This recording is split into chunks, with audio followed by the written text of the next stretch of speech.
بات کر لوں. یہ 10 محرم کا روزہ, رسول اللہ صلی اللہ علیہ وسلم نے ارشاد فرمایا کہ عاشورہ کا روزہ مجھے اللہ کی رحمت سے امید ہے کہ 1 سال کے گناہوں کا کفارہ ہے. تو بڑی فضیلت ہے. رمضان کے بعد سب سے زیادہ فضیلت عاشورہ کے روزے کی ہے, 10 محرم کا روزہ. سمجھ رہے ہیں؟ محرم میں ہمیں شریعت نے کیا کرنے کا حکم دیا ہے, اسلام کیا کہتا ہے؟ پہلی بات, اسلام یہ کہتا ہے کہ محرم میں روزے رکھنا دوسرے مہینوں کی نسبت زیادہ ثواب ہے. رمضان کے بعد تو زیادہ سے زیادہ روزے رکھیں, اور اسپیشلی 10 محرم کا روزہ 1 سال کے گناہوں کا کفارہ ہے, یہ اور زیادہ ثواب ہے. پورے محرم نہیں رکھے جاتے تو کیا کرنا ہے, 10 محرم کا رکھنا ہے. حدیث میں آتا ہے کہ آپ نے حکم دیا 2 روزے ملا کے رکھو, کیونکہ یہودی جو تھے وہ 1 روزہ رکھتے تھے, صحیح ہے نا. تو یہودیوں سے مشابہت سے بچنے کے لیے ہمیں حکم دیا کہ اس کے ساتھ 1 اور روزہ ملائیں. تو علماء یہ کہتے ہیں کہ آج کل یہودی 10 محرم کا روزہ نہیں رکھتے, تو اب مشابہت ختم ہو گئی ہے. تو اگر کوئی 9, 10 یا 10, 11 کا رکھ لے تو اچھی بات ہے, نہیں تو صرف 10 محرم کا بھی رکھ لے تو بھی انشاءاللہ پورا ثواب ملے گا, کیونکہ اب اس میں مشابہت رہی نہیں ہے. سمجھ رہے ہیں کہ نہیں سمجھ رہے؟ یہ کرنے کا کام ہے. دوسرا کام, محرم میں گناہ دوسرے مہینوں کی نسبت زیادہ, اس کی قباحت زیادہ بڑھ جاتی ہے, کیونکہ 4 مہینے محترم ہیں, شوال, ذیقعدہ, ذیلحج اور ذیقعدہ, ذیلحجہ, محرم اور رجب. یہ 4 مہینے جو ہیں اسلام میں اشہر حرم کہلاتے ہیں. قرآن کہہ رہے فلا تظلموا فیہن انفسکم, ان میں اپنی جانوں پہ ظلم مت کرو. یہ ماتم کرنا بھی تو ظلم ہے نا اپنی جان پہ. تو اللہ نے فرمایا ان 4 مہینوں میں اپنی جان پہ ظلم مت کرو.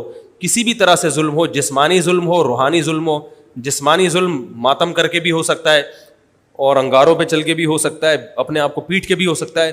روحانی ظلم کیا ہے؟ گناہ کر کا. تو نہ گناہ کرنے کی اجازت, نہ کسی اور طرح سے. عام مہینوں میں بھی ظلم کی اجازت نہیں ہے, نہ اپنے اوپر اور نہ کسی اور پر. تو ان 4 مہینوں میں ظلم کی نوعیت بڑھ جاتی ہے. سمجھ رہے ہیں؟ یہ ایک محرم کی فضیلت ہے اسلام میں. اور تیسری فضیلت جو محرم کی, جو بعض روایات سے ثابت ہے, یعنی جو فضیلت تو نہیں کہیں گے اس کو, جو محرم میں کرنے کا کام ہے, وہ بعض احادیث میں آتا ہے کہ آپ صلی اللہ علیہ وسلم نے ارشاد فرمایا کہ عاشورہ کے دن اپنے اہل و عیال پر دسترخوان کو وسعت دو, اس سے رزق میں برکت ہوتی ہے. لیکن یہ جو حدیث ہے یہ ضعیف ہے, سند کے لحاظ سے پاورفل اور مضبوط نہیں ہے. بعض علماء نے کہا کہ اس کثرت طرق کی وجہ سے حسن کے درجے کو پہنچ گئی ہے. ہمارے ہی بعض اکابر علماء کی رائے ہے, علماء جو بر صغیر کے علماء, بڑے بڑے علماء ہیں, میں نام نہیں ذکر کرتا لیکن بہت بڑی اپر لیول کے علماء ہیں, ان کی رائے یہ ہے کہ یہ ضعیف اتنی ضعیف نہیں ہے کہ بالکل ہی مسترد کر دی جائے, ٹھیک ہے نا, اور تعدد طرق کی وجہ سے درجہ حسن کو پہنچ گئی ہے. علامہ ابن تیمیہ رحمہ اللہ تعالی, جن کو سعودی عرب میں بہت فالو کیا جاتا ہے, ان کی رائے اور سلفی علماء کی رائے, جو سعودی عرب کے العثیمین, بن باز وغیرہ تھے, ان کی رائے یہ کہ یہ حدیث بالکل صحیح نہیں ہے, اور اس کی کوئی حیثیت نہیں ہے کہ دسترخوان کو وسیع کیا جائے اور عاشورہ کے دن کھانا کھلایا جائے. سمجھ رہے کہ نہیں سمجھ رہے؟ لیکن جو دوسری طرف معتدل علماء, معتدل سے مراد میں ان کو برا نہیں کہہ رہا, لیکن وہ انہوں نے حدیث کی جو, اب اگر آپ سندوں کی تحقیق کریں گے تو اس کو بالکل من گھڑت قرار دینا درست نہیں ہے.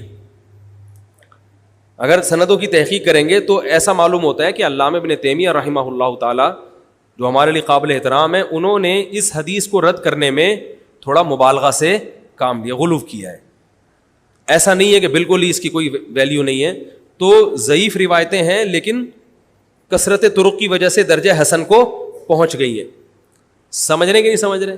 اس وجہ سے بعض علماء کی رائے, بلکہ اکثر, بلکہ جمہور کی رائے یہی ہے کہ محرم میں اگر کوئی اپنے بچوں کو جمع کر کے اچھا کھانا کھلا دیتا ہے 10 محرم کو, اور یہ حلیم شاید یہیں سے نکلا ہے, میں شاید یہیں سے نکلا ہے کہ یوں وہ اچھا کھانا ہو جائے گا, تو وہ کہتے ہیں کوئی حرج نہیں ہے. لیکن ایک بات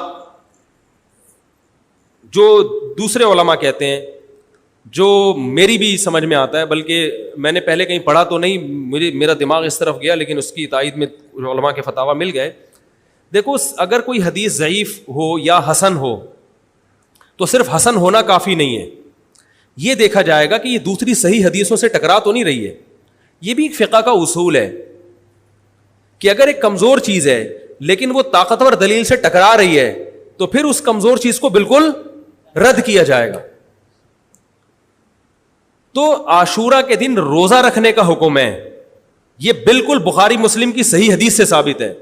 اور جو کھانا کھلانے والی روایت ہے وہ اس ٹکر کی نہیں، اس کو تو ابن تیمیہ جیسے محقق نے بالکل ہی کالعدم قرار دے دیا، بعض عرب علماء نے بھی بالکل کالعدم قرار دے دیا، اگرچہ ہماری رائے ہے کہ بالکل کالعدم نہیں ہے، لیکن بہرحال اس میں محدثین کا بڑا اختلاف ہوا ہے.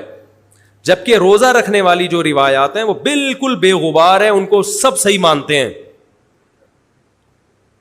تو کھانا کھلانا اور روزہ جمع بولو بھائی نہیں ہو سکتا، اس لیے کہ اگر وہ روزے کا دن ہے تو کھانے کا دن نہیں ہے، کھانے کا دن ہے تو روزے کا نہیں. ابن تیمیہ رحمہ اللہ تعالیٰ کی رائے یہ ہے کہ بعض لوگوں نے شیعہ کی مخالفت میں غلو کیا ہے. شیعہ نے اس دن کو چونکہ منحوس بنا دیا 10 محرم کو، تو انہوں نے مخالفت میں اس دن کو ایک سیلیبریٹ کرنے کے لیے نا کھانا کھلانے کا حکم دے دیا کہ ہم منحوس نہیں سمجھتے بلکہ اس کا کیا کریں گے اپوزٹ، کہ کھاؤ اور کھلاؤ. تو انہوں نے کہا یہ بھی غلو ہوا ہے دوسری طرف. بھائی منحوس نہیں ہے، مبارک ہے ہماری نظر میں، لیکن اتنا مبارک کہ اس میں کھانا کھلانا اور یعنی عید والا عنصر، کھانا کھلانا تو عید کے دن ہوتا ہے نا، تو عید نہیں ہے بہرحال. تو یہ بھی بڑی جاندار بات، اگرچہ یہ عقلی دلیل ہے مگر یہ ایسی نہیں ہے کہ بالکل اس کو کالعدم قرار دے دیا جائے. تو اب علماء نے دونوں حدیثوں کو تطبیق کی کوشش کی علماء نے کہ بھئی کھانا بھی کھلاؤ اور روزہ بھی رکھو، افطاری میں کھلا دو، سحری اور افطاری میں. تو بات یہ ہے کہ افطاری میں اگر آپ کھلائیں گے تو وہ 11 محرم شروع ہو چکی ہوگی، وہ 10 محرم بولو بھائی نہیں رہے گی. دوسرا سحری میں جو کھلانے کا مسئلہ ہے نا، سحری میں تو سحری میں جب ہم کوئی کہتے ہیں نا فلاں دن یہ کام کرنا ہے فلاں دن، تو اس سے لغت میں جو ذہن میں متبادر ہوتا ہے نا وہ دن کا وقت ہے، وہ 3:30 پونے 4 کا وقت نہیں ہوتا. یہی وجہ ہے کہ جو لوگ اس حدیث پر عمل کرتے ہیں عاشورہ والی، وہ دن میں کھانا کھلاتے ہیں، دوپہر کے ٹائم لنچ کرتے ہیں. وہ افطاری میں تو ویسے ہی دسترخوان وسیع ہوتا ہے بھوک کی وجہ سے. ارے بابا وہ تو ویسے ہی بچوں کو جب روزہ رکھا ہوا ہے تو اچھا کھلاؤ، سحری اچھی کراؤ، اور افطاری وہ تو ویسے ہی بھوک کی وجہ سے. رمضان میں دیکھو نا کیسے کھلے دسترخوان ہوتے ہیں.